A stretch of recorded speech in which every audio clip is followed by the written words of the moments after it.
6 डिसेंबर महापरिनिर्वाण दिनानिमित्त मोठ्या संख्येने आंबेडकर अनुयायी आहेत ते दादर चैत्यभूमी या ठिकाणी येत असतात आणि या सर्वांची सुरक्षा करण्यासाठी मोठ्या प्रमाणात पोलीस बंदोबस्त आहे तो देखील लागत असतो। त्याच अनुषंगाने आपण पाहतोय की दादर शिवाजी पार्क परिसरामध्ये ही संपूर्ण जबाबदारी आहे ती पोलिसांना आता वाटून देण्यात येत आहेत। मोठ्या संख्येने ट्रॅफिक पोलीस असतील, त्यासोबत हवालदार असतील आणि सर्व अधिकारी आहेत ते या ठिकाणी आता सध्या उपस्थित आहेत आणि या अधिकाऱ्यांवरती हे जे जबाबदार आहेत ते देण्यात आलेले आहेत। कारण मोठ्या संख्येने नागरिक हे या ठिकाणी येतात आणि त्यांना या नागरिकांना आहे त्या माहिती देखील द्यावी लागते। त्याच अनुषंगाने वेगवेगळ्या जबाबदाऱ्या असतात, या जबाबदाऱ्या वाटून देण्याचं काम सध्या पोलीस उपायुक्त आहेत त्यांच्यावरती सध्या देण्यात आलेले आहेत आणि याच अनुषंगाने ही सर्व जी तयारी आहे ती आपल्याला दादर छत्रपती शिवाजी महाराज पार्क या ठिकाणी पाहायला मिळते आणि या अनुषंगाने संपूर्ण पोलीस बंदोबस्त आहे तो सध्या शिवाजी पार्क परिसरामध्ये तैनात करण्यात आलेला आहे।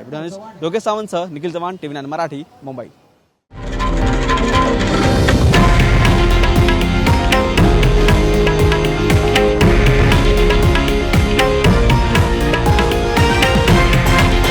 हे आहे देशातील नंबर 1 न्यूज नेटवर्क आणि आपण पाहत आहात TV9 मराठी, एकमेव।